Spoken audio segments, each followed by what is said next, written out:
కానీ ఒక just recap చేస్తున్నాననమాట. ఇంకా నైన్త్ చాప్టర్ మొదలు పెట్టలేదు. స్టార్ట్. సో అప్పుడు క్షత్రియ స్వభావం ఉన్న ధ్రువుడేమంటాడు, మునివరా మీరు చెప్తుందన్నీ నేను అంగీకరిస్తాను. మీరు చెప్తుంది ఏమి తప్పేం కాదు. మీరు అన్ని కరెక్ట్ గానే చెప్తున్నారు. అన్ని సరైన మాటే. కానీ నేను నా నా మానసిక పరిస్థితి వేరేలా ఉంది. నేను ఇది అంగీకరించలేకపోతున్నాను. మీరు అన్ని చెప్తున్న అన్ని సరిగ్గానే చెప్తున్నారు. కానీ నేను స్వీకరించలేకపోతున్నాను. దయచేసి నన్ను మన్నించండి అంటారు. సో ఇది ఇక్కడ కూడా మనం నేర్చుకోవాల్సింది ఏంటంటే, మనం నిజం చెప్పడం అన్నమాట. అంటే ఎవరైనా మనకి ఏమైనా ఒక సలహా ఇస్తే, గురువు దగ్గర నుంచి కూడా మన దగ్గర ఏమైనా ఇది సలహా వస్తే, ఏమైనా వస్తే, మన మన మన స్థాయిని మనం చెప్పొచ్చు. అంటే ఉన్నత స్థాయి ఏంటి? ఏం చెప్పినా అది వినడం, తప్పకుండా చేయడం. కానీ ఒకవేళ దానికి మనం చేయలేకపోతున్నాం అనుకోండి. అంటే మనం ఆ పరిస్థితిలో లేము. ఆహ్, ఇంకా ఆ స్థాయికి రాలేదు. మనం వేడుకోవచ్చు. దయచేసి నన్ను మన్నించండి. నేను ఆ పరిస్థితిలో లేను. ఇంకా సడెన్‌గా ఇప్పుడు చెప్పారనుకోండి. మనం ఇలా ఉన్నాము. గురువు చెప్పారు. అన్నీ వదిలేసేయండి. మీరు సన్యాసం తీసుకోండి. ఇప్పుడు మనం చెప్తా, అయ్యో! ఎలాగా ఇలాగ ఇంకా కొంచెం బంధం ఉంది. పిల్ల, పాప, ఇల్లు అది ఇది అంట అంతా ఉంది. చెప్తున్నది కరెక్టే కానీ వెంటనే మనం అలాగా ఆ! రాలేము. కొంచెం మన్నించండి. ఎందుకంటే ఆ పరిస్థితులు లేనప్పుడు మనం క్షమాపణ వేడుతూ నువ్వు ఇంకా దానికి నెక్స్ట్ ఏమి చెప్పగలరో మనకి గైడెన్స్ ఇవ్వడానికి మనం వేడుకోవాలి. అలాగే ధ్రువుడు చేస్తాడు. ఇప్పుడు నారదునికి నచ్చి మంత్రం ఇస్తాడన్నమాట. దీక్షలో ఏంటి దీక్షలో ఏమొస్తుందంటే మంత్రం ఇవ్వడం. ఓం నమో భగవతే వాసుదేవాయ ఆ మంత్రం ఇస్తాడు. ఆహ్, ఇంకా హరే కృష్ణ మహామంత్రం ముందు ముందు వస్తుంది. చైతన్య మహాప్రభువు అంతా వెల్లడిస్తారు కాబట్టి అంతా విశ్వ విశ్వపరంగా అంతా తీసుకెళ్తారు. కాబట్టి అప్పుడు ఓం నమో భగవతే వాసుదేవాయ అనే మంత్రం ఇస్తారు. అంటే దీక్షలో ఏదైతే బాగా ఉందో ఒక మంత్రం ఇవ్వడం. ఈ శ్రద్ధ, భజన క్రియ అంటాం కదా! సో, భజన క్రియ అంటే ఏదైతే మంత్రం ఒక గురువు ఇస్తారో అప్పుడే మన ఆహ్, భక్తి ముందుకెళ్తుంది. భజన క్రియ అనేది మంత్రం ఇవ్వడం. ఏదైతే గురువు ఇచ్చిన మంత్రం ఇస్తారో దాన్ని జపించడం. అలాగా మంత్రం ఇస్తారు. తర్వాత ధ్రువుడేమో మంచిగా చాలా చాలా సిన్సియర్‌గా ఆ మంత్రాన్నంతా జపిస్తూ ఉంటారనమాట. తర్వాత ఎంత తీవ్రంగా జపిస్తూ ఉంటారంటే నిద్ర, ఆహారాలు మానేసి, తిండి అన్నీ మానేసి ఇంకా ఒక తీవ్రంగా చేస్తూ ఉంటే, ఇప్పుడేంటంటే ఇంక దేవతలకి భయమేస్తుంది. ఏంటి అని. ఏం జరుగుతుందిక్కడ అని చెప్పేసి దేవతలకి భయమేస్తుంది. అంత తీవ్రంగా భగవంతుడి యొక్క భక్తి చేస్తూ ఉన్నాడు. ఇప్పుడు దేవతలకు భయమేస్తుంది. ఎవరైనా తీవ్రంగా భక్తి చేస్తే దేవతలకు భయమేస్తది. కొన్ని కొన్ని సార్లు రాక్షసులు కూడా తీవ్రంగా భయం జే ఇది తపస్సు చేస్తే అప్పుడు కూడా దేవతలకు భయమేస్తుందన్నమాట. ఏంటిది? ఏమవుతుంది? అప్పుడు అప్పటికి ఇప్పటికి వ్యత్యాసం ఏంటంటే అప్పుడు స్వయంగా భగవంతుడే వచ్చి దేవతలకి నచ్చజెప్తారన్నమాట. "ఏం భయపడకండి. హ్మ్. ఈళ్ళేం భయపడకండి. ఈ ఆహ్, ఈ ధ్రువుడు ఎవరైతే ఉన్నారో నాకు నన్ను సేవించడానికి ప్రయత్నిస్తున్నాడు. నన్ను స్తుతిస్తున్నాడు. మీరేం భయపడకండి." అంటే ఎందుకు భయం? ఈ దేవతల పొజిషన్ ఎవరైతే తీసేసుకుంటారేమో అని చెప్పేసి కొంచెం భయం ఉంటుందన్నమాట. కాబట్టి ఆ భయంతో వేడుకుంటారు. ఇక్కడ మన తొమ్మిదో అధ్యాయం ఇక్కడ మొదలవుతుందన్నమాట. మైత్రేయ ఇదంతా ఎక్కడొస్తుందంటే మైత్రేయ, విదుర వాళ్ళిద్దరి సంభాషణ మధ్యలో జరుగుతుందన్నమాట. సో, మైత్రేయ ముని చెప్తూ ఉంటారన్నమాట. అంటే ఒక సందేహం ఉంటుంది. భౌతిక కోరికలుంటే మనం పూజ చేయలేమా? భగవంతుడికి మనం వేడుకోలేమా? అని చెప్పేసి. కాబట్టి ఇక్కడ ఈ ఈ మైత్రేయ ముని ఈ ఉదాహరణ ఇస్తారు. భౌతిక కోరిక ఎంత తీవ్రంగా ఉన్నా కూడా ఆ భగవంతుడికి మీరు భక్తి చేయొచ్చు అని. ఆ ఉదాహరణ చెప్పడానికి ఇక్కడంతా మొదలవుతున్నది. సో, మొదటి శ్లోకం 9వ అధ్యాయంలో మొదటి శ్లోకం ఏమొస్తుందంటే హ్మ్. మైత్రేయ విదురకు చెప్తారు. ఏం చెప్తారు? దేవతలందరికీ ఆ భగవంతుడే చెప్తూ ఉన్నారు. ఆ! అప్పుడు దాని తర్వాత భగవంతుడు వాళ్ళకి నచ్చజెప్పిన తర్వాత దేవతలకి వాళ్ళ భయాలేదైతే ఉన్నాయో అన్నీ వెళ్ళిపోయాయి. ఆ! ఆహ్, దేవతలు ఏం చేస్తారంటే భయం ఎప్పుడైనా ఉంటే పురుష సూక్తం అవన్నీ ఆహ్, స్తుతిస్తూ భగవంతుడి కోసం అంటే భగవంతుడి దగ్గర నుంచి ఏమైనా వాక్యం వస్తుందా అని చెప్పేసి ఎదురు చూస్తూ ఉంటారు అనమాట. సాధారణంగా ఏంటి గర్భోదక విష్ణు ఆ ఆ రూపంలో ఉన్న విష్ణుమూర్తి బ్రహ్మదేవుడికి చెప్తాడనమాట. బ్రహ్మదేవుడు మళ్ళీ దేవతలకు చెప్తాడు. ఇక్కడ భగవంతుడే స్వయంగా వచ్చి చెప్తారనమాట దేవతలకి. అది మనం ఇక్కడ చూడొచ్చు. ఉం? తర్వాత ఆ దాని తర్వాత ఏమవుతుంది? భగవంతుడు ఆ ధ్రువుడి దగ్గరికి వెళ్ళి ఇంకా దర్శనం ఇస్తాడు. ఆ, ధ్రువుడు ఎవరైతే ఆ భగవంతుడి కోసం తప్పిస్తూ కూర్చున్నాడో, భగవంతుడి కోసం స్తుతిస్తూ కూర్చున్నాడో, భగవంతుడి భగవంతుడి ధ్రువుడికి దర్శనం ఇస్తాడు. ఆ, ధ్రువుడు ఎలాగా ఇది ఏ విధమైన యోగం చేస్తున్నారు? ధ్యాన యోగం చేస్తున్నారు. అంటే ఆ ఏ ధ్యాన యోగంలో ఏమొస్తుంది? ఆసనాలు వస్తాయి, రకరకాల ఆసనాలు ఉండి, ఆ ఆసనాలు, ఆ ప్రాణాయామం అంటే ఏదైతే మన ప్రాణం అంటే శ్వాస, ఆ శ్వాసని నియంత్రించుకోవడం, దాని తర్వాత ఆ పూర్తిగా ధ్యానంలో ఉండడం, సమాధిలో ఉండడం. సో ఇది అష్టాంగ యోగం యొక్క ఆ, ఆ పద్ధతి అన్నమాట. ఉం? సో ఆ విధమైన ఆ యోగం చేస్తూ భక్ ఓం నమో భగవతి వాసుదేవాయ అనేది జపిస్తూ ఉన్నారు. ఆ మొత్తానికి ఇంకా భగవంతుడి దర్శనం వస్తుంది. భగవంతుడి దర్శనం వచ్చిన తర్వాత ఎంత ఆనందంతో, అప్పుడు ధ్రువుడి యొక్క ఆనందం వర్ణించలేమన్నమాట. ఎంత ఆనందమో భగవంతుడు చూసిన తర్వాత. ఒక ఈ ఎలాగంటే ఆ, ఎంత విపరీతమైన ఆనందం అన్నమాట. వెంటనే ఇలాగా ఆ, అంటే చూడగానే దండోత్ప్రణామం చేసేసి, అంటే మొత్తం ఒక దండలాగా మొత్తం నిటారుగా పడుకుని సాష్టాంగ ప్రణామం చేసి, దాని తర్వాత ఒక తీవ్రమైన ఆనందం అన్నమాట. అంటే నీళ్ళతో భగవంతుడిని తాగుతున్నట్టు అలాగా, అలాగా. దాని తర్వాత భగవంతుడి యొక్క పాదపద్మాలు ఏదైతే ఉన్నాయో పట్టుకుని ఇంకా ముద్దు పెడుతున్నారనమాట ధ్రువుడు. తర్వాత ఇలాగ ఆ చిన్న చేతులతో, చిన్న చిన్న ఇంకా చిన్న బాలుడు కదా, చిన్నగా ఇలా ఉన్నాడు. తర్వాత ఇలాగా ఆ, భగవంతుడిని ఇలాగా ముద్దుకుంటున్నారనమాట. ఇంత తీవ్రమైన ఆనందంలో ఉన్నారు భగవంతుడు చూసిన తర్వాత.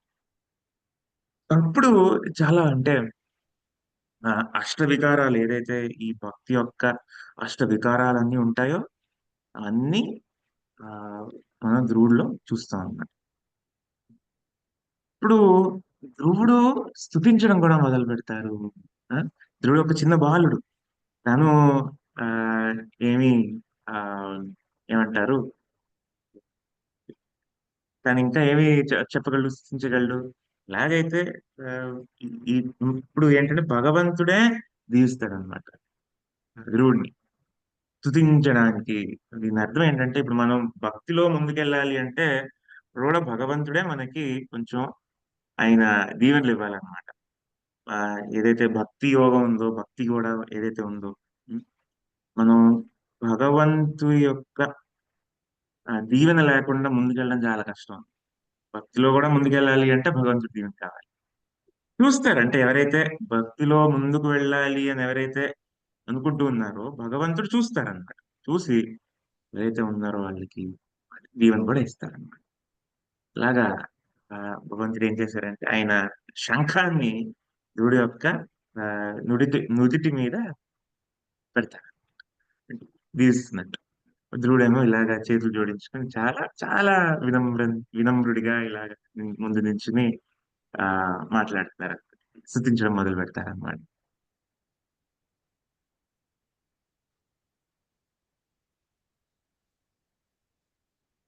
ఇప్పుడు ఎప్పుడైతే భగవంతుడి యొక్క ఈ దీవెన ఏదైతే వస్తుందో ఆ, ధ్రువుడికి, అప్పుడు తను అర్థం చేసుకుంటాడు ఏంటి మొత్తం ఈ ఈ అంటే ఈ మనం ముందు ముందు చూస్తాం ఏంటంటే ధ్రువుడు కొంచెం పశ్చాత్తాపడు పడతాడు అన్నమాట.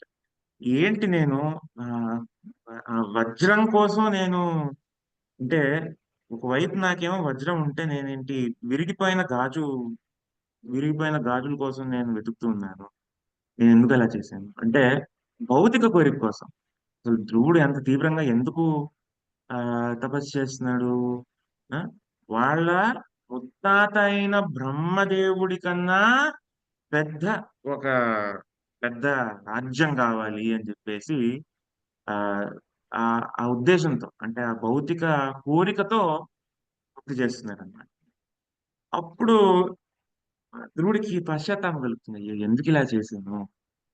ఈ భగవంతుడి భక్తి భగవంతుడి కోసం చేయాలి కదా, నేను ఇంకో వేరే వాటి కోసం చేశాను. చూడు ఇంత బాగున్నాడే భగవంతుడు అంటే అంత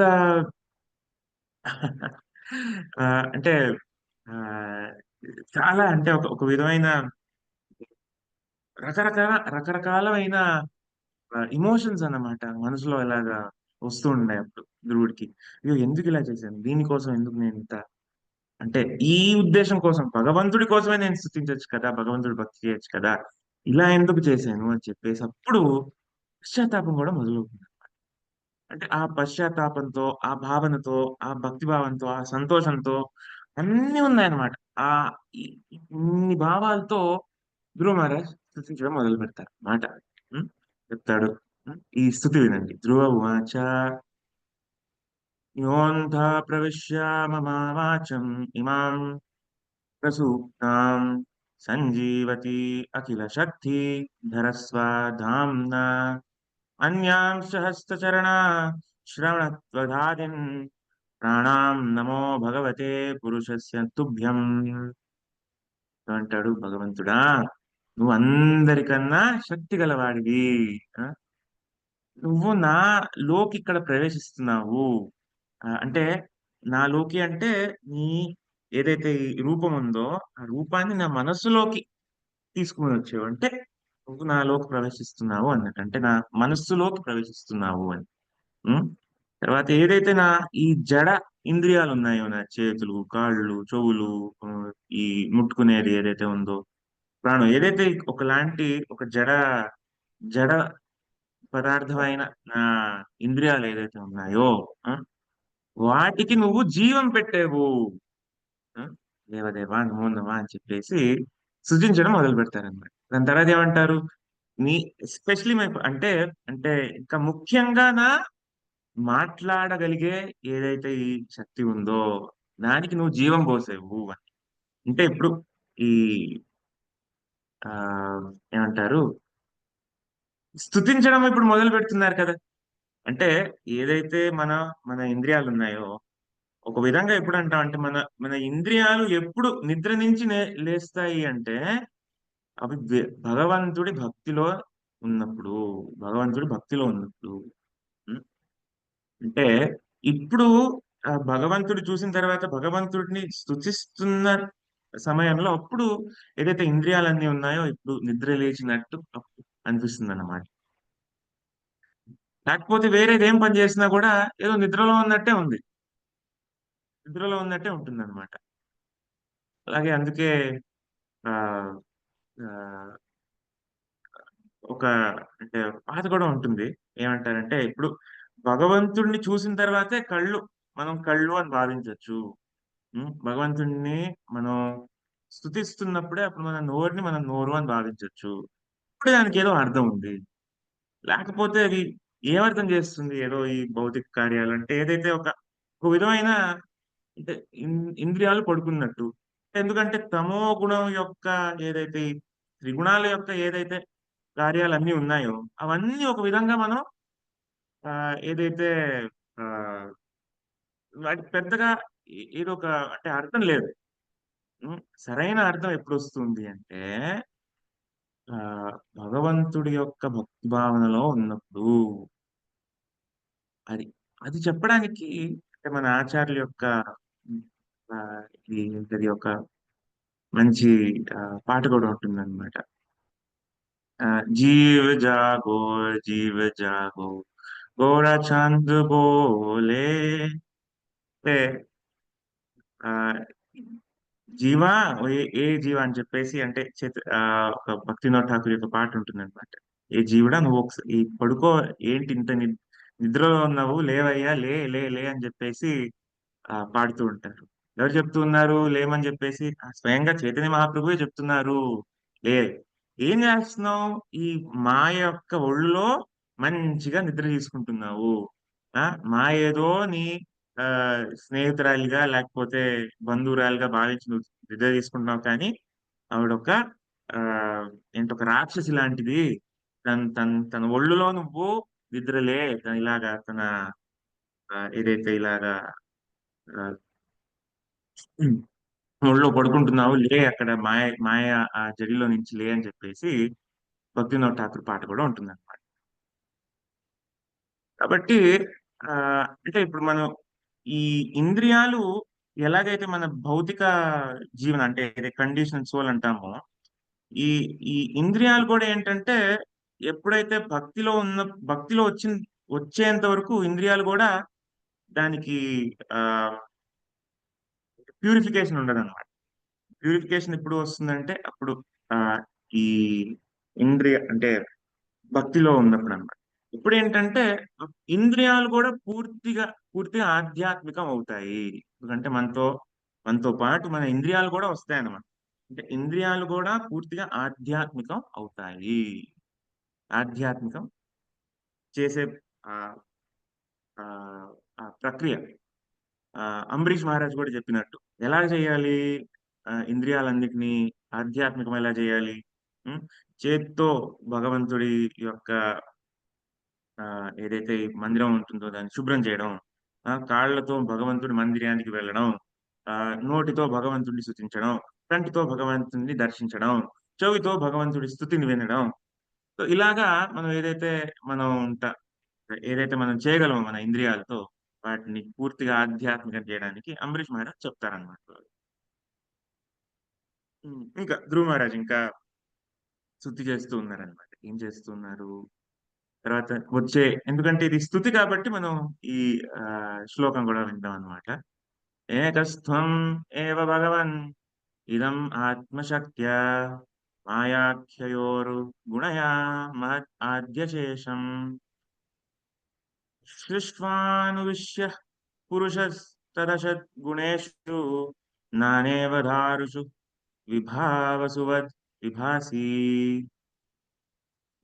ఇక్కడ ఏం చెప్తున్నారు, నువ్వు అందరికన్నా గొప్పవాడివి, కానీ నీ ఏదైతే ఈ వివిధ శక్తులు ఉన్నాయో ఆ శక్తుల ద్వారా నువ్వు ఈ భౌతిక లేకపోతే ఆధ్యాత్మిక లోకాల్లో నువ్వు దర్శనమిస్తావు. నువ్వు అక్కడి నుంచి అక్కడ కనిపిస్తావు. నీ నీ ఆధ్యాత్మిక శక్తులు, నీ భౌతిక శక్తులు ఏదైతే నీ వివిధ శక్తులు ఉన్నాయో వాటితో నువ్వు అక్కడ వేరే ఈ ఈ ఈ నీ ఈ చోట్ల నువ్వు దర్శనమిస్తావు అని. సరైన మాట. ఎందుకంటే ఇక్కడ ఏదైతే ఈ ఆ భౌతిక ఈ ప్రపంచంలో ఉందో, భౌతిక ప్రపంచంలో మనం భగవంతుడి యొక్క సచ్చిదానంద స్వరూపాన్ని మనం చూడలేము. అంటే ఇప్పుడు ఈ భగవంతుడి స్వరూపం ఏంటి, సచ్చిదానంద విగ్రహ. అంటే భగవంతుడు దేంతో ఉన్న అంటే ఆయన ఆయన స్వభావం ఏంటి అంటే సచ్ అంటే అంటే ఆ, అంటే సమయం లేనిది. ఉమ్, చిత్ అంటే ఆ ఆ, ఆధ్యాత్మిక బుద్ధితో, ఇది ఆనంద అంటే ఆధ్యాత్మిక ఆనందంతో. ఇప్పుడు మనం ఈ ఈ మన కంటితో మనం ఇది సచ్ చిత్ ఆనంద ఇది మనం ఎలా చూడగలం, చూడలేం. మన భగవంతుడి అంటే భగవంతుని చూడాలి అంటే భగవద్గీతలో చెప్తున్నట్టు అర్జునుడికి ఏం చెప్తాడు, నేను చూడలేకపోతున్నాను అని చెప్పేసి అర్జున్ చెప్తే ఏదైతే ఆ విరాట్ రూపం ఏదైతే ఉందో, ఇప్పుడు కృష్ణుడు చెప్తాడు, అవును నన్ను చూడాలి అంటే నీకు ఆధ్యాత్మికమైన చూపు ఉండాలి, నేను ఇదిగో నీకు ప్రసాదిస్తాను అని చెప్పేసి ప్రసాదిస్తాడు. అప్పుడే భగవంతుడి యొక్క ఏదైతే ఈ సచ్చిదానంద రూపాన్ని మనం దర్శించుకోగలము. మరి ఈ భౌతిక ప్రపంచంలో ఉంటూ మనం భగవంతుడిని ఎలా చూడగలము? ఆ అందుకే ఈ శ్రీ విగ్రహం అనేది ఉంటుంది. శ్రీ విగ్రహానికి ఎందుకు చేస్తాము, దారు బ్రహ్మ ఇప్పుడు జగన్నాథ్ ఉన్నారనుకో, జగన్నాథ్ మనం ఈ వుడ్ వుడ్ తో చేస్తాం అనమాట. అంటే తర్వాత ఇంకా వేరే విగ్రహాలు అయితే శ్రీ విగ్రహాలు ఎవరైతే ఉంటారో ఒక కొన్ని రకమైన రాయితో విగ్రహాన్ని చేయడం జరుగుతుంది అనమాట. ఎందుకంటే మనం రాయిని చూడగలం, మనము ఒక ఏదైతే ఒక వుడ్ దారు ఉంటుందో మనం చూడగలము. కాబట్టి భగవంతుడిని చూడ్డానికి ఎందుకంటే మనం భౌతిక విషయాలే మనం చూడగలం కాబట్టి, భౌతిక ఏదైతే మన భౌతికతో చూసినదే మనం చూడగలం కాబట్టి, భగవంతుడు గూడా ఆ స్థాయికి వచ్చేసి మనకి దర్శనమిస్తారు. ఏంటి ఏం చేస్తాం ఇక్కడ అంటే పూజారులు ఏం చేస్తారు? ప్రాణ ప్రతిష్ఠ అంటారనమాట. అంటే ఏదైతే ఈ విగ్రహం ఏదైతే ఉంటుందో, దాంట్లో భగవంతుడా దయచేసి నువ్వు ఈ విగ్రహంలోకి నువ్వు ప్రవేశించు. ఎందుకంటే నీ స్వరూపాన్ని మేము చూడలేము. మాకంత యోగ్యత లేదు. ఇంకా భక్తి భావంలో మనం రాలేదు. మీరు దయచేసి ఇందులో మీ మీరు మీ మీరు ప్రవేశించండి. మేము మీకు సేవ చేసుకుంటాము. ఇందులో మేము చూడగలము.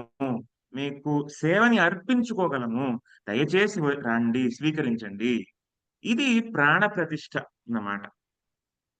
ఎందుకంటే భౌతిక ప్రపంచంలో ఉన్నప్పుడు మన అన్ని ఇంద్రియాలన్నీ భౌతిక పరంగా ఉంటాయన్నమాట. ఇంకా ఆధ్యాత్మికం మనం ఏం చూడలేము.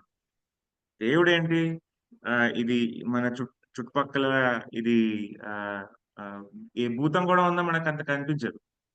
ఎందుకంటే అది కూడా చూడాలి అంటే కొంచెం అంటే సూక్ష్మ ఆహ్, జీవి. భూతం కూడా ఒక సూక్ష్మ జీవి అన్నమాట. ఈ శరీరం అది ఇది అంతా ఉండదు. అది కూడా మనం చూడలేం. పక్క పక్కన ఉండొచ్చు. మనం చూడలేం. మరి అట్లాంటప్పుడు దేవుడినెలా చూస్తాము? సచ్చిదానంద స్వరూపం ఉన్న దేవుడిని చూడలేం. కాబట్టి మనకి దయ చూపించడానికి, మన పట్ల దయ చూపించడానికి భగవంతుడే ఆహ్, ఏదైతే ఈ జడ పదార్థాలతో చేయగలిగి ఉన్నాయి ఏదైతే ఈ వుడ్డు లేకపోతే ఫోటో ప్రింటింగు హ్మ్. లేకపోతే ఆహ్, రాయి ఇ ఇటువంటి ఆహ్, ఇటువంటి ఏదైతే ఆహ్, పదార్థాల్లో అంటే భగవంతుడు ప్రవేశించి మనకు దర్శనం ఇప్పుడే అంటే మనకిస్తారన్నమాట. అప్పుడేమవుతాయంటే అది మనం జడ పదార్థాలుగా అప్పుడు మనం భావించాం. అది పూర్తిగా ఆధ్యాత్మికం. హ్మ్. ఇప్పుడు దాన్ని వుడ్ అని అనమనమాట. ఓహ్! ఇట్ ఈస్ జస్ట్ వుడ్ అలా అనమనమాట. భగవంతుడు ఇక్కడున్నారు అంటామనమాట. అంటే ఒక జీవం లేని నిర్జీవమైన ఒక పదార్థం నుంచి జీవం ఉన్న అంటే జీవం ప్రసాదించే జీవాన్ని ప్రసాదించే భగవంతుడిని ఇలా మనం పరిగణిస్తామనమాట. ఎందుకంటే అక్కడ భగవంతుడు ఇప్పుడు ప్రవేశించాడు. ఇప్పుడది భగవంతుడు. ఇప్పుడు రాయి అని అనమనమాట. ఇదేంటి రాయి బొమ్మని ఇలాగా మీరు ఇలాగ దాన్ని ఎవరైతే శ్రద్ధాహీనులుంటారో, "ఏంటి రాయిని మీరిలా పూజిస్తున్నారు" అని చెప్పేసి చెప్తారు. రాయికి దండం పెడుతున్నారేంటి? కాదు. రాయి కాదు. భగవంతుడే అక్కడున్నాడు. రాయి కాదండి. భగవంతుడే. "తుమి మూర్తినై సాక్షాత్ బ్రజేంద్ర నందన్" భగవంతుడే. ఆ! మూర్తి కాదండి. కాబట్టి అది స్తుతిస్తున్నారనమాట. మనకి ఇలాగా మీరు దయ చూపించడానికి చూడండి మా ఈ ఈ అంటే అంత గొప్ప అంటే గొప్పవారైనప్పటికీ మాకు దర్శనం ఇవ్వడానికి మన స్థాయికి వచ్చి మనకు దర్శనం ఇస్తున్నారు అని చెప్పేసి చెప్తారు. ఆ! ఇది అంటే ఒక విధంగా భౌతిక శక్తి కదా!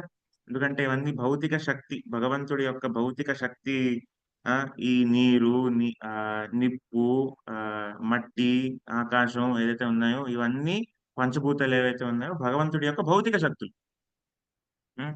కాబట్టి ఆ భగవంతుడి యొక్క భౌతిక శక్తుల ద్వారానే భగవంతుడు మనం ఎవరైతే భౌతిక ఆ పరిస్థితిలో ఉన్నామో మనకి భౌతికంగా భగవంతుడు మమ్మల్ని ఆధ్యాత్మిక పరంగా మనల్ని తీసుకెళ్తున్నారనమాట.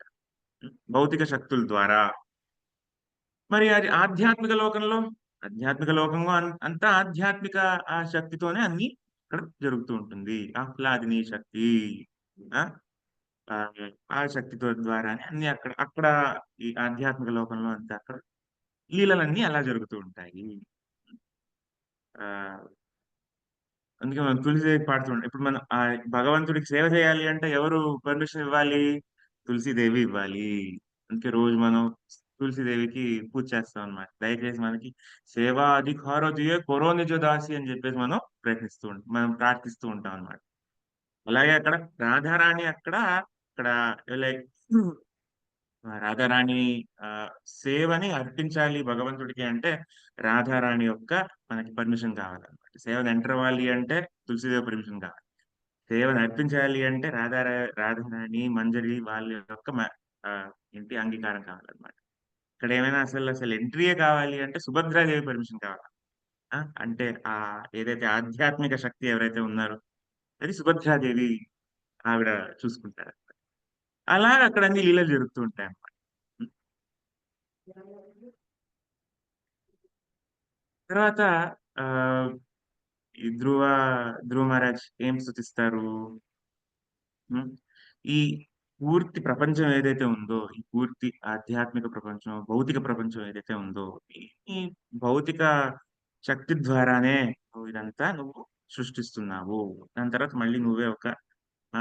ఆహ్, ఈ ఆహ్, పరమాత్మలాగా ప్రతి చోట నువ్వే అక్కడ ఉంటావు అని చెప్పేసి చెప్తారు. అంటే ఎవరైతే భగవంతుడు పరమాత్మ రూపంలో ప్రతి చోట, ప్రతి కణంలోనూ ఉంటారన్నమాట. ప్రతి కణంలో, ప్రతి జీవుడితో పాటు ఉంటారు. దాని తర్వాత ప్రతి కణంలో కూడా ఉంటారన్నమాట. కాబట్టి అదే భగవంతుడు మళ్ళీ కావాలి అంటే దాన్ని ఆధ్యాత్మికంగా చేయగలరు. ఆ! లేకపోతే భగవంతుడు లేకుండా ఒక భౌతిక విషయం ఆధ్యాత్మికంగా ఎప్పుడు మారలేదు. భగవంతుడు ఉండాలి. భగవంతుడు ఉంటేనే ఒక భౌతిక విషయం ఆధ్యాత్మికంగా మారచ్చు. తర్వాత ఏమంటారు? त्वद्दत्तया वयुनयेदम् अचष्ट विश्वम् सुप्त प्रबुद्ध इव नाथ भवत्प्रपन्ना तस्यापवर्ग्य शरणं तव पादमूलम् విస్మర్త్యే కృతవిదా కథం ఆర్తో బంధో. అదేం చెప్తారు? ఆ నా ముత్తాత అయిన బ్రహ్మదేవుడు పూర్తిగా నీకు శరణు కోరి ఉన్నవారు పూర్తిగా ఆయనకి నువ్వు ఈ ఈ బుద్ధిని ప్రసాదించావు. తేనే బ్రహ్మ హృదయ ఆది కవయే. అంటే ఆది కవి ఎవరు? బ్రహ్మదేవుడు అన్నమాట. నేనే బ్రహ్మ హృదయే అంటే ఆది కవి యొక్క హృదయంలో బ్రహ్మ జ్ఞానాన్ని ప్రసాదించింది ఏ అని చెప్పేసి చెప్తారనమాట. కాబట్టి ఇంకా ఆ స్థుతి అంతా జరుగుతూ ఉంటుంది. ఎవరైతే ఒక ఆ, బ్రహ్మ జ్ఞానం కాబట్టి ఇప్పుడు ఎవరి దగ్గరికి అయితే బ్రహ్మ జ్ఞానం ఉందో వాళ్ళు భగవంతుడిని మర్చిపోరు. దాన్ని ఏమంటారంటే భగవంతుడిని మర్చిపోవడం అనేది దాన్ని ఏమంటారంటే విస్మృతి అని అంటారు. ఎందుకంటే శృతి శాస్త్రాలన్నీ ఏం చెప్తూ ఉన్నాయి? భగవంతుడిని మనం ఎలా గుర్తు తెచ్చుకోవాలి, భగవంతుడిని మనం ఎలా మర్చిపోకుండా ఉండాలి, ఎలా ఎప్పుడు ఎల్లప్పుడు మనం గుర్తుపెట్టుకుంటూ ఉండాలి అని చెప్పేసి శృతి శాస్త్రాలు మనకు చెప్తూ ఉంటాయి. వాటినే మనం మర్చిపోతే వాడిని ఏమంటామంటే విస్మృతి అంటాం. అంటే విస్మృతి ఎప్పుడు జరుగుతుంది? ఇంకా మనకి పూర్తిగా ఈ ఆధ్యాత్మిక జ్ఞానం పూర్తిగా మన మనస్సులోకి ఇంకా ప్రవేశించినప్పుడే ఏదైతే ఈ భగవంతుడిని మర్చిపోవడం అనేది జరుగుతుందన్నమాట. కాబట్టి ఏం చేయాలి? ఇంకా మనం అంటే ఏం చెప్తున్నారు? ఆధ్యాత్మిక జ్ఞానం అంటే పూర్తిగా ఎవరికైతే ఆ అంటే ఒక విధంగా సంపూర్ణంగా ఆధ్యాత్మిక జ్ఞానం ఎవరైతే నేర్చుకుంటారో, ఎవరి మనసులో అయితే అది ప్రవేశిస్తుందో వాళ్ళు భగవంతుడిని మర్చిపోలేరు అని. మనం చూడండి పొద్దున్నే గురు పూజ పాడతాం. ఉం? ఇప్పుడు ఏం పాడతాము? దివ్య జ్ఞాన్ హృదయ్ ప్రకాశితో. ఇప్పుడు మనము కేవలం ఏదో వేదాలు వాటిని అన్ని చదివేస్తే ఆ దివ్య జ్ఞానం మన మనసులోకి వెళ్ళిపోతుంది అని చెప్పేసి మనం అనుకోలేము. ఆ జ్ఞానం దివ్య జ్ఞానం మనసులో ఎలాగ వెళ్తుంది అంటే గురువు సేవ చేస్తే. ఇప్పుడు చూడండి గురువు ఏం చెప్తున్నారు? పొద్దున్నే లేవండి, బ్రహ్మముహూర్తంలో లేవండి, మంగళారతి చేయండి, 16 మాలలు హరే కృష్ణ మహామంత్రం జపించండి. దాని తర్వాత నెక్స్ట్ మన భాగవతం వినండి, భాగవతం చదవండి, ప్రభుపాద ఇచ్చిన పుస్తకాలు ఏవైతే ఉన్నాయో అవన్నీ చదవండి. క్షుణ్ణంగా చదవండి, మామూలుగా ఏదో ఇలాగా నవలు చదివినట్టు కాదు. క్షుణ్ణంగా చాలా ఆ, ఇది ఏకాగ్రతతో చదవండి. దాని తర్వాత వేరే వాళ్ళు ఎవరైనా కనిపిస్తే ఎవరైనా ఉన్నా కూడా భగవంతుడి గురించి చెప్పండి. ఆ, ఎవ- ఎవ- కహో కృష్ణ భజో కృష్ణ కోరో కృష్ణ శిక్ష. అంటే ఎవరున్నా కూడా భగవంతుడి గురించి చెప్తూ భగవంతుడి స్థుతి అంటే భగవంతుడి గురించి లీలల గురించి చెప్తూ ఎవరున్నా కూడా వాళ్ళ గురించి చెప్పండి. అంటే అదేంటది దాని దాని అంటే ఏంటి? బుక్ డిస్ట్రిబ్యూషన్ చేస్తాం కదా, బుక్ డిస్ట్రిబ్యూషన్ చేస్తూ ఉంటే అదే విషయం అన్నమాట. భగవంతుడి శిక్ష వేరే వాళ్ళకి ఇస్తూ ఉన్నట్టు. ఆ కాబట్టి మనం ఏదైతే ఈ ప్రచారం అనేది ఉంటుందో, లేకపోతే గ్రంథ వితరణ అనేది ఉంటుందో, ఈ ఏదైతే మన ఈ సాధన ఏదైతే ఉంటుందో అవన్నీ చేస్తూ ఉన్నప్పుడు ఏమవుతుందంటే గురువు ఇచ్చిన ఆజ్ఞ మనం పాటిస్తున్నట్టు అన్నమాట. అంటే ఈ ఈ ఆజ్ఞ ప్రభుపాద్ ఎవరిచ్చారు? భక్తి సిద్ధాంత సరస్వతి ఠాకూర్ ఇచ్చిన ఆజ్ఞ. అదే ఆజ్ఞ ప్రభుపాద్ వాళ్ళ శిష్యులకి ఇచ్చారు, మనకి ఇచ్చారు. దాని తర్వాత మళ్ళీ ప్రభుపాద్ శిష్యులు ఎవరైతే ఉన్నారో అవే అవే ఏదైతే ఆ ఆ సూత్రాలు ఉన్నాయో, ఏదైతే ఇన్స్ట్రక్షన్స్ ఉన్నాయో, ఆజ్ఞలు ఉన్నాయో అవి మళ్ళీ మనకిస్తున్నారనమాట. అని గురువు ఆజ్ఞ అంటాం. కాబట్టి ఆ గురువు ఆజ్ఞ ఏదైతే ఉంటుందో దాన్ని మనం పాటిస్తూ ఉంటే అప్పుడు ఏంటంటే మన మనసులోకి ఆ దివ్య జ్ఞానం అనేది ప్రకటమవుతుంది. ఆ? లేకపోతే దానంతట అదే అవ్వదు. ఆ దివ్య జ్ఞానం అనేది మన మనసులోకి ఎలా వస్తుందంటే గురువుని మనం అంటే ఆ సంతుష్టి చేయగలిగితే మన ఏదైతే మన సేవ ద్వారా ఆయన చెప్తున్నారు, చదవండి భగవద్గీత, చదవండి భాగవతం, చదవండి సేవ చేయండి, అవన్నీ చేస్తుంటే అప్పుడు అర్థం అవుతుంది. కేవలం చదివితే మనకు అర్థం అవుతుంది. చదువుతూ సేవ చేస్తే అప్పుడు ఏమవుతుందంటే ఆ సాక్షాత్కారం అవుతుంది. సాక్షాత్కారం అవడం అంటే ఏంటి? మనస్సులో అది అది స్థిరంగా ఉండడం, సాక్షాత్కారం అవడం. కాబట్టి ఏదైతే ఆహ్, ఎందుకంటే ఇక్కడ ఏం చెప్తున్నారు? ఎవరి ఎవరి మనసులో అయితే ఈ సంపూర్ణ జ్ఞానం, ఈ ఆధ్యాత్మిక జ్ఞానం అనేది ఉందో, వాళ్ళు ఎప్పుడూ భగవంతుడిని మర్చిపోలేరు. ఎల్లప్పుడూ భగవంతుడిని గుర్తుపెట్టుకునే ఉంటారు. మరి ఆ గుర్తు ఎల్లప్పుడు మన మనసులో ఎప్పుడు భగవంతుడు ఎప్పుడు మన ఆ స్మృతిలో ఎలా ఉంటారు? విస్మృతి ఎలా అవ్వకుండా ఉంటాము అంటే, గురువు సేవ చేస్తూ ఉంటే అప్పుడు దివ్య జ్ఞానం అనేది మనసులోకి ప్రకటమవుతుంది. అది సాక్షాత్కారం అవుతుంది. తర్వాత ఏం చెప్తారు? నూనం విముష్టమతయస్తవ మాయయాతే ते त्वां भवाप्य विमोक्षणम् अन्यहेतो अर्चन्ति कल्पकतरुं पुनः पुनः भोभभग्यम् इच्छन्ति यत् స్పర్శజం విరయేపి నృణాం. ఇప్పుడు ధ్రువుడు తన గురించి కొంచెం చెప్తున్నాడు అనమాట. అంటే తనకి ఎలా అనిపిస్తూ ఉంటుంది అని చెప్పేసి ఇప్పుడు చెప్తాడు చూడండి. ఎవరైతే భగవంతుడా నిన్ను పూజిస్తారో అంటే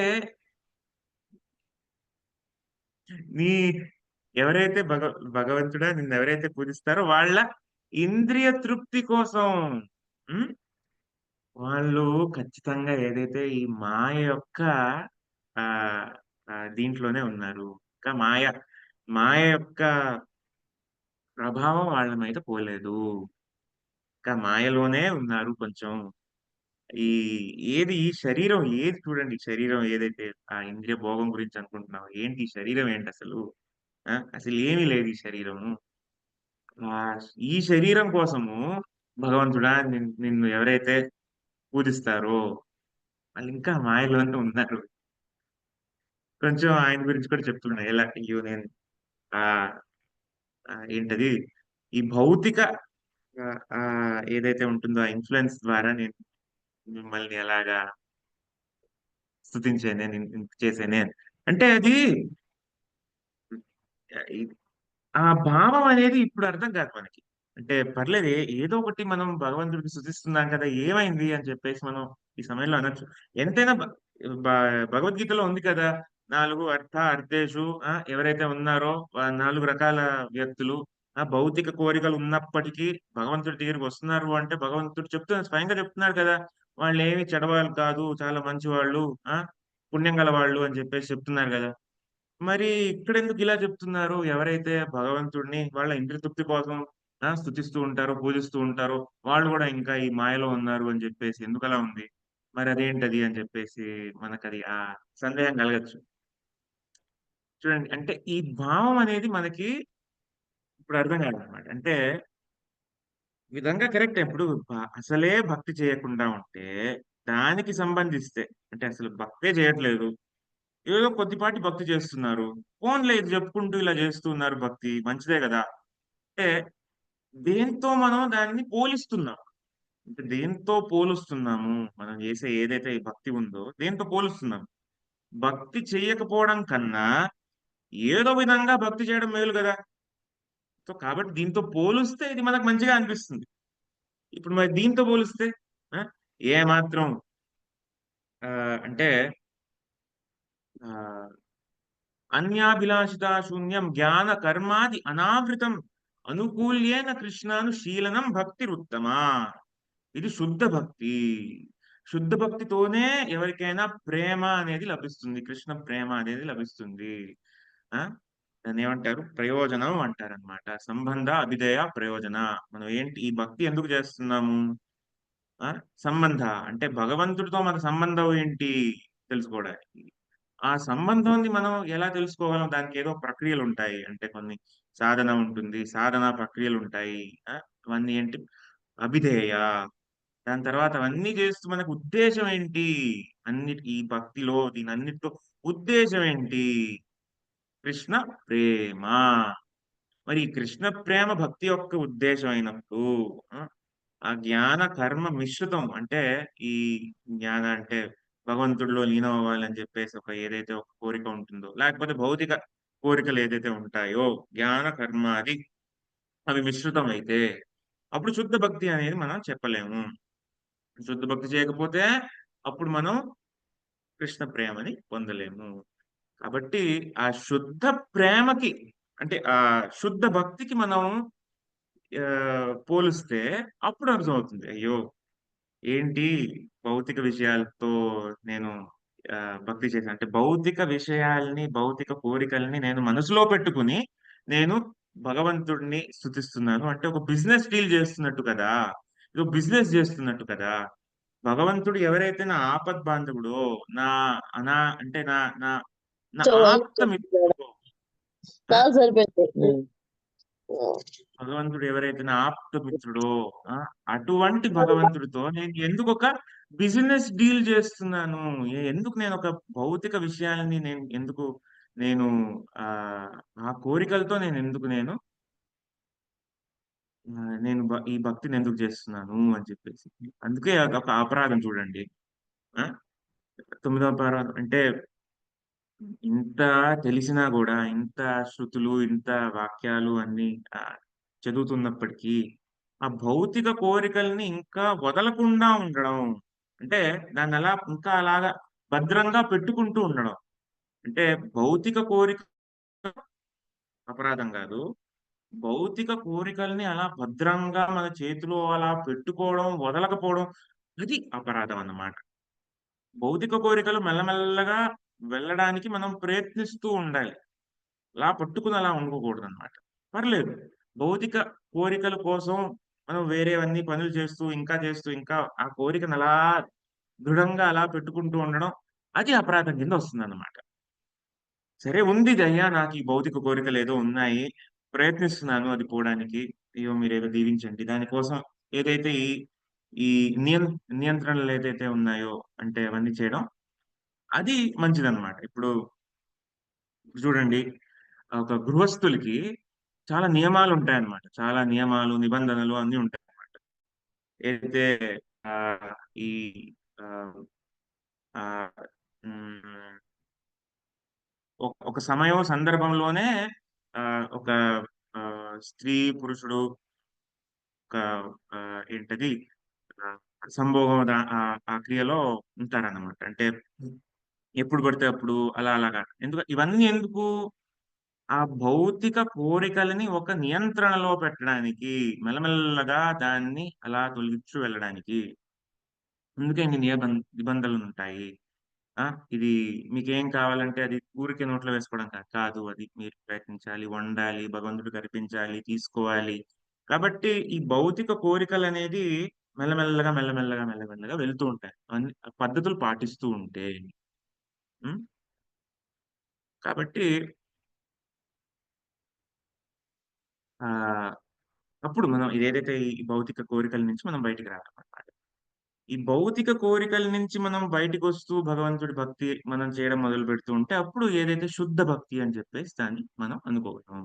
దానికేంటంటే అనర్థాలన్నీ వెళ్తూ ఉండాలి. అనర్థాలు మనం తొలగించడానికి ప్రయత్నిస్తూ ఉండాలి.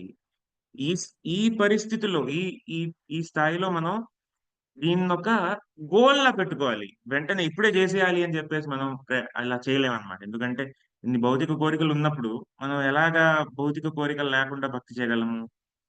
ఈ పరిస్థితిలో అవ్వకపోవచ్చు. కానీ దాన్ని ఒక గోల్ లాగా పెట్టుకొని, దాని వైపు మనం ప్రయత్నిస్తూ ఉండాలి.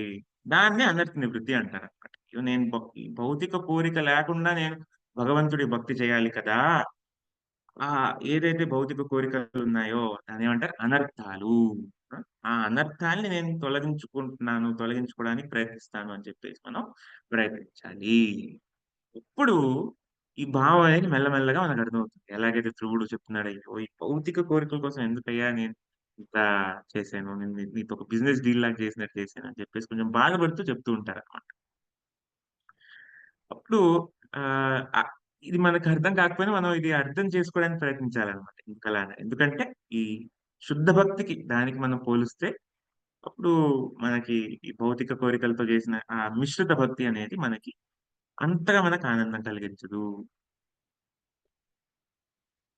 ఎందుకంటే ఈ భౌతిక ఇంద్రియాలతో ఏదైతే సుఖాలొస్తాయో చాలా, చాలా, చాలా, చాలా, చాలా చిన్నది. సముద్రమైన ఆనందంతో పోలిస్తే ఒక చిన్న చుక్క లాంటిదన్నమాట. చుక్క కూడా కాదు. అందుకు ఆ బాధతో ధ్రువుడు చెప్తాడన్నమాట. అలాగా ఇంకా స్తుతి అలా నడుస్తూ ఉంటుంది. భగవంతుడు ఇది ఆహ్, ఇంకా ఇంకేం చెప్తాడు? ఈ భౌతిక కోరికలు కాదు కదా! ఈ ఆనందం ఈ బ్రహ్మానందం ఏదైతే బ్రహ్మ జ్యోతిలో లీనమైపోయిన వారికి గూడా ఈ ఆనందం గురించి అర్థం కాదు. ఏదైతే ఈ ఈ నీ సేవ యొక్క నీ నీ ఆహ్, భక్తి భక్తితో కూడిన ఏదైతే ఈ సేవ ఉందో నీతో ఏదైతే మేము సేవ చేస్తూ ఉన్నామో భక్తియుక్త సేవ ఏదైతే చేస్తున్నామో దాంట్లో ఉన్నంత ఆనందము ఈ బ్రహ్మజ్యోతిలో ఉందని వాళ్ళకి కూడా అర్థం కాదు. వాళ్ళకి కూడా తెలీదు అని చెప్పేసి చెప్తారనమాట.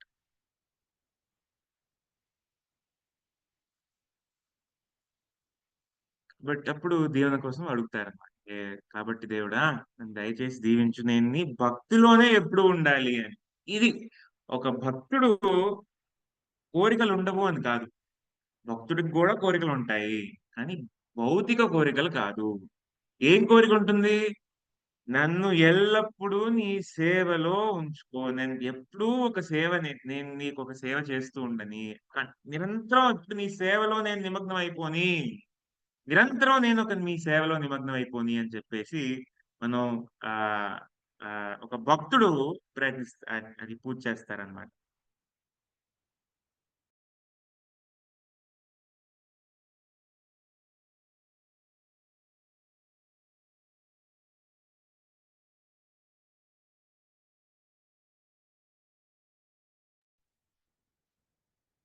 అదే మన్నించి.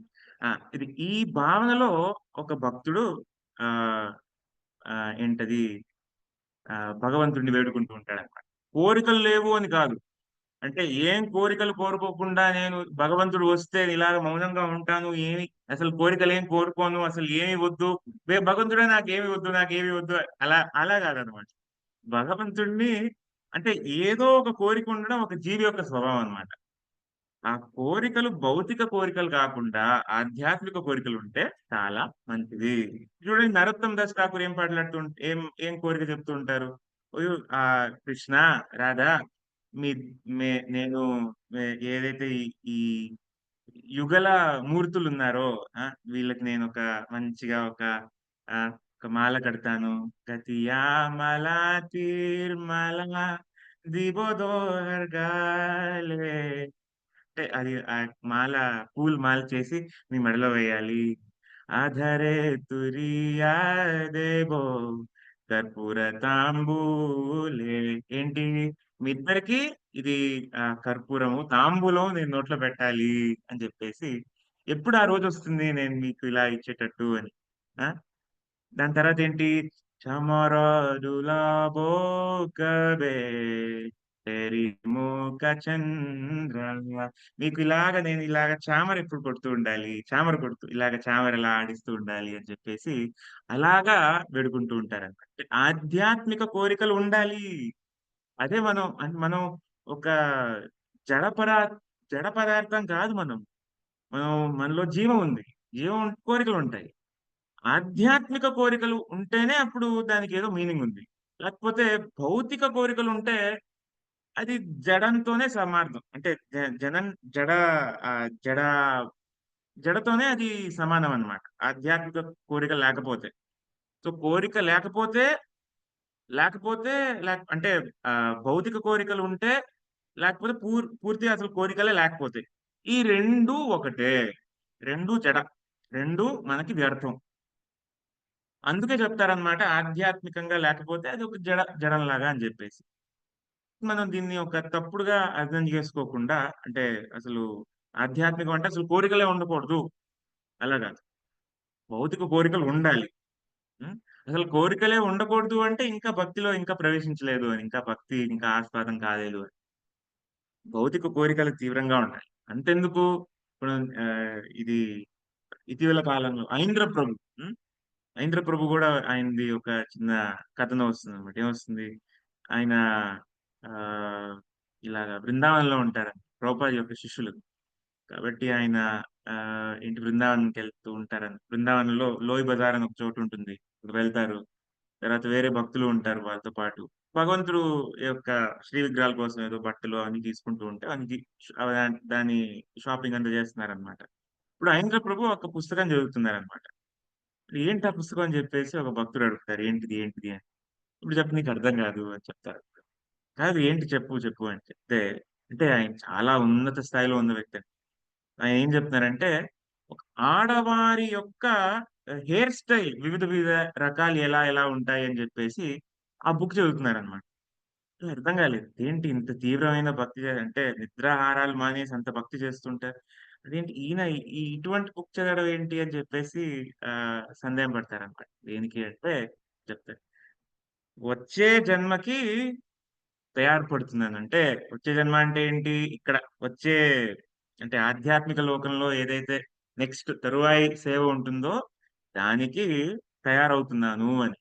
అంటే అక్కడ మంజురులతో, అక్కడ రాధారాణి వాళ్ళకి నేను ఈ ఈ సేవ చేయాలి అని చెప్పేసి, వాళ్ళకి నేను మంచి మంచిగా హెయిర్ స్టైల్ వాళ్ళకి పెట్టాలి అని చెప్పేసి ఏదైతే అటువంటి కోరికన్నమాట. కాబట్టి చూడండి ఆధ్యాత్మిక కోరిక ఉండడం అసలు తప్పు కాదండి. భక్తుడంటే ఆధ్యాత్మిక కోరిక ఉండాలి. ఏదో ఒక ఆధ్యాత్మిక కోరిక ఉండాలి. తీవ్రంగా భక్తి చేస్తే ఎలాగైతే మనకి మనం ఏం చేయకపోయినా భౌతిక కోరికలొస్తున్నాయో, దాని గురి మనం ఏం చేయకుండానే చాలా భౌతిక కోరికలొస్తుంటాయి గదా! అదే విధంగా మనం భక్తి చేస్తూ ఉంటే, మనం ఆ భక్తి ద్వారానే మన మనసులో భౌతిక కోరిక ఆధ్యాత్మిక కోరికలనేది పుట్టుకుంటూ ఉంటాయన్నమాట. పుట్టుకొస్తూ ఉంటాయి. దానికోసం మనం దాన్ని అంటే సెపరేట్‌గా మనమే ప్రయత్నించక్కర్లేదు. దానంతట అదే వస్తాయి. ఆ! అలాగా ధ్రువుడిక్కడంతా స్తుతిస్తూ ఉంటారనమాట. దాని తర్వాత కానీ, ఈ భగవంతుడు ఇదంతా విన్న తర్వాత, ఎక్కడ ధ్రువుడికి బాధ వేస్తుందంటే, ఇదంతా స్తుతంతా విన్న తర్వాత అంటే ఇప్పుడంటే ఏంటంటే మనసు మారిపోయింది. ధ్రువుడి యొక్క మనసు మారిపోయింది. ఏమి వద్దు నాకు ఈ భౌతిక విషయాలేమి వద్దు. సునీతి, సురుచి వాళ్ళందరూ సంతోషంగానే ఉండాలి. వాళ్ళ పట్ల ఏమి ఈర్ష్య భావం, కోపం ఇప్పుడేమి లేవు. ఆ! దేవుడా నువ్వుంటే చాలు నాకు. నాకు నువ్వే కావాలి అని ధ్రువుడు మనసులో ఉందన్నమాట. కానీ అది చెప్పక ముందే భగవంతుడు ఏం చెప్తాడు, ఇదిగో సరే నీకు ఇవన్నీ కావాలన్నావు కదా! ఇదిగో నీకు బ్రహ్మలోకం కన్నా పెద్ద లోకం, ధ్రువలోకాన్ని ఇస్తున్నాను.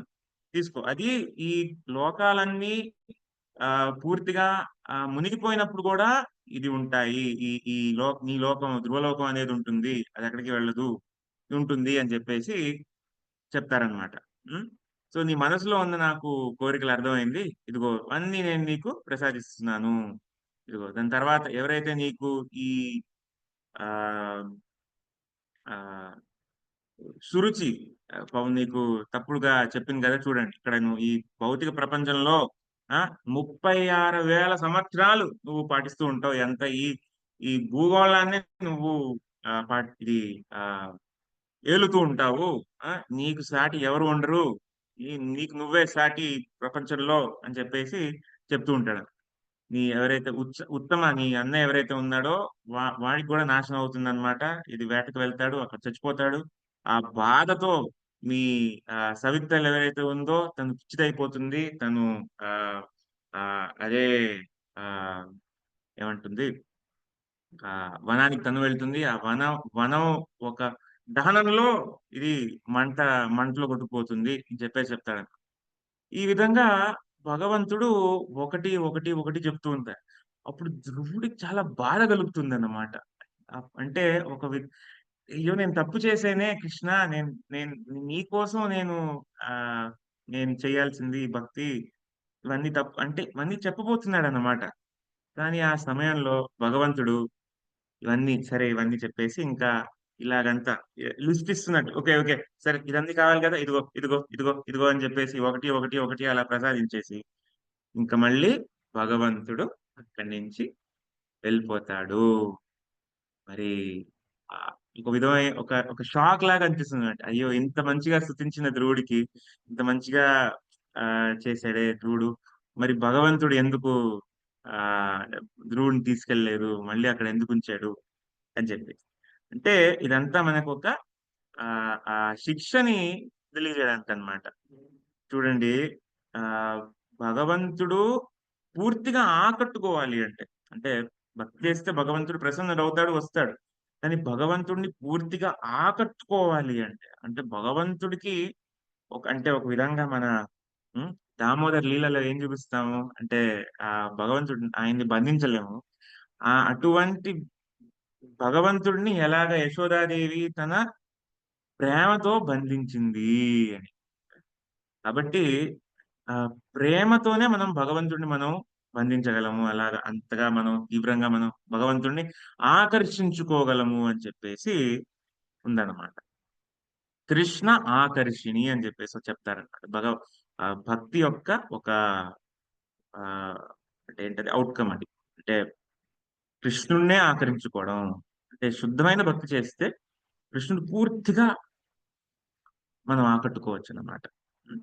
అంటే ఇది నేర్పించడానికి భగవంతుడిని అంటే మనం దాంతో భగవంతుడిని పూర్తిగా ప్రశంసించలేము అని. ప్రసన్నమయ్యాడు. కానీ పూర్తిగా అవ్వలేదు. అంటే ఏ విధంగా మనం పూర్తిగా తోనే ఇంకా మనం జన్మ జన్మాంతరం ఉందాం అని చెప్పేసి ఏదైతే అనుకుంటామో ఇంకా దానికి మనం ఏంటంటే భౌతిక కోరికలు లేకుండా మనం భక్తి చేస్తే అప్పుడు మనం పూర్తిగా భగవంతుడిని ఆకట్టుకోగలము. హరే కృష్ణ.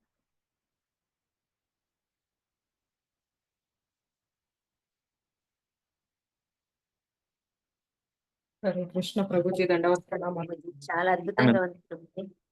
ప్రభుజీ హరే మీరు కృష్ణ హరే ప్రభుజీ. చెప్పినట్టుగా కోరికలతోటి భక్తి స్టార్ట్ చేసుకొని చివరికి కోరిక లేని స్థాయికి వెళ్లే విధంగా మేమందరం కూడా ఎదగాలని మమ్మల్ని కూడా బ్లెస్ ఇవ్వండి ప్రభుజీ. జై జై నేను నాకు ఆ ప్రార్థన నాకు కావాలి. బ్లెస్సింగ్. హరే కృష్ణ ప్రభుజీ, దండవత్ ప్రణామ ప్రభుజీ. దండం. ధన్యవాదాలు ధ్రువ ధన్యవాదాలు మహారాజ్ ప్రభుజీ. తెలుసుకోగలిగాడు ప్రభుజీ. తను భగవంతుడు ప్రత్యక్షమైన తర్వాత తెలుసుకోగలిగాడు. కానీ హరే కృష్ణ ప్రభు. ఆ మాలాంటి వాళ్ళకి అది ఎంతవరకు సాధ్యం అవుతుందో తెలియదు కదా ప్రభుజీ. సో మీలాంటి ఆచార్యులు మమ్మల్ని అందరినీ బ్లెస్ చేయండి ప్రభుజీ. హరే కృష్ణ. యాక్చువల్ ఎవరైతే ప్రభుపాద్ అండ్ వర్తమాన గురువులు ఎవరైతే ఉన్నారో వాళ్ళు అదే నేర్పిస్తున్నారు.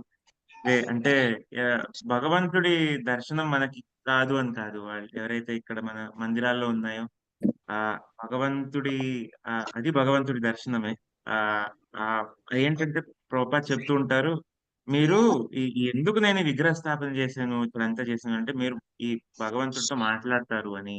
భగవంతుడితో మీరు అలాగా రెగ్యులర్‌గా మాట్లాడుతుంటే ఏదో రోజు భగవంతుడు చెప్పే మాట మనకి వినిపిస్తుంది అని. చాలా కొన్ని ఇలా లీలలున్నాయన్నమాట. ఆహ్, ష్ ఆహ్, ఇది ఏదైతే శ్రీ విగ్రహాలు భగవంతుడు యొక్క శ్రీ విగ్రహాలు ఏదైతే ఉన్నాయో, అవి నిర్జీవం కాదు. అందులో పూర్తి జీవనం ప్రసాదించే భగవంతుడే ఉన్నాడన్నమాట. కాబట్టి మనం ఇంకా ఆహ్, ఏదైతే ఈ శ్రీ విగ్రహాలతో మన సంబంధం ఏదైతే ఉందో ఇంకా స్ట్రాంగ్ చేసుకుంటే మనం చూస్తాము భగవంతుడి యొక్క ఆహ్, ఆహ్, ఇంటరాక్షన్ మనం చూడగలం. ఎస్ ప్రభుజీ మీరు అన్నట్టుగా గురుపాదాలు గట్టిగా పట్టుకోవాలి ప్రభుజీ. గురుపాదాలు గట్టిగా పట్టుకుంటే అది సాధ్యమవుతుంది. Yes Prabhuji. Thank you Prabhuji. Hare Krishna. Hare Krishna ప్రభు, దండవత్ ప్రణామం.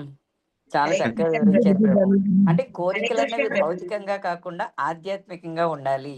కోరికలు లేకపోతే మనం మామూలుగా ముందుకు వెళ్ళలేము. భగవంతుని సేవ చేయాలి, భగవంతుని భోగా పెట్టాలి, భగవంతుని ధ్యానించాలి, అవును భగవంతుని అవును ధామానికి వెళ్ళాలి, భగవంతుని భక్తులతో మనం చక్కగా చక్కగా ఉండాలి, సాంగత్యాన్ని తీసుకోవాలి. గురువులు చెప్పిన విషయాలన్నీ కూడా శ్రద్ధగా వినాలి. అవి అంటే వినేసి ఈ చెబుతూ వినేసి ఈ చెబుతూ వదిలేయకుండా విన్నవన్నీ ఆచరణలో పెట్టడానికి మనం ఉండాలి అన్నది చాలా చక్కగా అర్థమైంది ప్రభు. హరే కృష్ణ. ధన్యవాదాలు ప్రభు. కోరిక అంటే కృష్ణ ఆధ్యాత్మికమైనదే కావాలి కానీ ఇంకొకటి కాకూడదు అనేది చాలా బాగుంది ప్రభుజీ. హరే కృష్ణ. హరే కృష్ణ ప్రభుజీ. దండవత్ ప్రణామం. అప్పుడే అయిపోయిందా క్లాస్ అన్నట్టు చాలా బాగుంది. హరే కృష్ణ ప్రభుజీ. దండవత్ ప్రమాణం. హరే కృష్ణ ప్రభుజీ, చాలా బాగా చెప్పారు ప్రభుజీ. హరే అసలు చాలా హరే అసలు కృష్ణ మాటలు అందవు ప్రభుజీ. మాకు. చాలా హరే బాగా కృష్ణ చెప్పారు ప్రభుజీ. అసలు. దండవత్ మళ్ళీ హరే మళ్ళీ నిన్న పోయిన వారం అంతకు వారం చెప్పిన అన్ని తీసుకొని వచ్చి అసలు ఎందుకు సంసార విషయాలే కదా, అదొకటి బాగా నచ్చింది ప్రభుజీ. సంసార విషయాలే కదా భాగవతులు ఎందుకు చెప్పారు అనే దానికి అది చాలా బాగా చెప్పారు ప్రభుజీ. నిజంగా ఎవరైనా అడిగినా కానీ చెప్పడానికి ఒకసారి మాకే ఒకసారి అనిపిస్తుంది అనుకోండి, వాళ్ళు అడిగినప్పుడు ఏం చెప్పాలని. అది చాలా బాగా చెప్పారు ప్రభుజీ. భగవంతుడిది ఆ, దానికి ఎంత కనెక్షన్ అసలు ఎంత బాగా చెప్పారు ప్రభుజీ. హరే కృష్ణ హరే కృష్ణ ప్రభుజీ. ప్రభుజీ. హరే కృష్ణ ప్రభుజీ. దండవత్ ప్రణామాలండి. మీరు కృష్ణ పాడిన ప్రభుజీ. దండవత్ కీర్తన ప్రమాణం. రాధాకృష్ణ ప్రాణమోర అన్నది నాకైతే ప్రాణం ప్రభుజీ. మీరు పాడుతుంటే నాకు చాలా ఫీల్ అయ్యాను మాతాజీ ప్రభుజీ. అసలు అది చామరా దులాబో తేరేమో కా చంద్ర అన్నప్పుడు మాత్రం నాకు చాలా ఫీల్ అవుతాను ప్రభుజీ. చాలా ఆనందం వేస్తుందండి మీ కీర్తనలోని. చాలా బాగుందండి. అది స్వయంగా కాళింది తీరే కదంబేవా అని అన్నప్పుడు కూడా ఏంటో ఆ భావన వస్తుందండి. అలాగా నాకు అది చాలా చాలా చాలా చాలా ఇష్టం అండి ఆ కీర్తన. అసలు అది కొంచెం ఎలా అంటే అండి, భావపూర్వకంగా కొంచెం పాడుకుంటూ ఉంటాను అన్నమాట, పని చేసుకుంటూ. రోజు పాడుకోవాలి, చాలా మంచిది, చాలా రోజు మంచిది. పాడతానండి, రోజు పొద్దుట సాయంత్రం పాడుకుంటానండి. ఏ పని చేస్తున్నా నాకు అది గుర్తొస్తుంది. అది పాడుతుంటే కూడా మరి ఏంటో తెలీదు, తన్మయత్వంతో కళ్ళ నీళ్ళు వచ్చేస్తాయి. ఇప్పుడు హరే కృష్ణ ప్రభుజీ. దండవత్ ప్రణామాలు. హరే కృష్ణ ప్రభుజీ. హరే హరే కృష్ణ కృష్ణ ప్రభుజీ. హరే కృష్ణ హరే కృష్ణ హరే కృష్ణ ప్రభుజీ. దండవత్ ప్రణామం. దండవత్ ప్రణామం. హరే కృష్ణ హరే ప్రభుజీ. కృష్ణ దండవత్ ప్రణామం. ప్రభుజీ. హరే కృష్ణ ప్రభుజీ. హరే కృష్ణ. దండవత్. చెప్పండి ప్రభు, చెప్పండి. ధ్రువుడు 5 సంవత్సరాలప్పుడు అడుగుతున్నాడు ప్రభుజీ. హరే కృష్ణ. ధ్రువుడు 5 సంవత్సరాలప్పుడు ఏమండి క్వశ్చన్ మళ్ళీ ధ్రువుడు చెప్పండి. 5 ధ్రువుడు 5 సంవత్సరాల కింద అడవికి వెళ్ళి అన్నారు కదా, చిన్న అవును బాలుడు అలా అడవికి ఎలా వెళ్ళారు? అవును, చూడండి అడవికి క్షత్రియ వెళ్ళి స్వభావం అన్నారు అలాంటిది. కదా ప్రభుజీ. ఆ 5 సంవత్సరాలప్పుడు అడవికి వెళ్ళి అన్నారు కదండి. చిన్న అవును అవును బాలుడు అవును అలా భయమే లేదా? అలాగే అలా గుర్రం కూడా ఎత్తుకెళ్ళారు. అది చూడండి, క్షత్రియ స్వభావం అంటే భయం లేదు. గుర్రం ఎక్కి అది అన్నారు. మన చిన్న అది పిల్లడు అంత గుర్రం అందదు కదా ప్రభుజీ.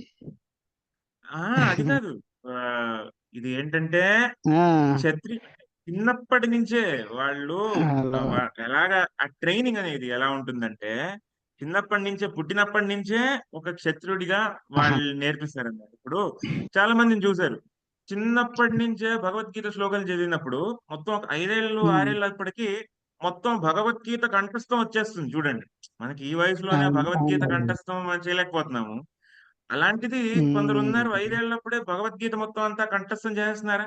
అది ఎలాగా అంటే, అది వాళ్ళ ఆ ఆ ప్రవృత్తి, ఆ ఆ విధంగా మనం వాళ్ళకి ఆ ఫైర్ ఇస్తే వాళ్ళు అనుకుంటారన్నమాట. అదే విధంగా పుట్టినప్పటి నుంచే ఒక క్షత్రియ స్వభావం నుంచి పెంచితే వాళ్ళు 5 ఏళ్ళప్పటి నుంచే ఇంక కత్తి గుర్రం అన్ని చేస్తారన్నమాట. శత్రువుల్ని ఖండించడం గాని, గుర్రాలని ఎత్తడం గాని, భయం లేకుండా ఉండడం గాని అన్ని ఉంటాయన్నమాట. భయం ఉండదు. హరే కృష్ణ. స్వభావం అనేది అది చిన్నప్పటి నుంచి వస్తుంది. ఇప్పుడు ఏంటంటే మనం అందరం ఒక శూద్రుడి యొక్క స్వభావంతో ఇక్కడంతా మనం అంతా పిల్లలకి లేకపోతే మనం కూడా అలా అనుకుంటుంది అనమాట. కానీ ముందు అలా కాదు. ఆ, క్షత్రుడిని ఒక క్షత్రియ స్వభావంతో పెంచేవారు అనమాట. ఆ స్వభావం అంటే ఆ ఫైర్ ఉంటుంది. ఫైర్ కి వాళ్ళు అలాగా పోసినట్టు అనమాట. అలా. ఓకే ప్రభు. దండ ప్రణామం. అర్థమైంది ప్రభు. హరే కృష్ణ.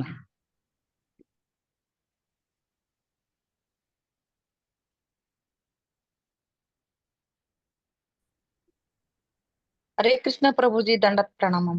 ప్రభుజీ దండ ప్రణామం. ప్రణామాజీ.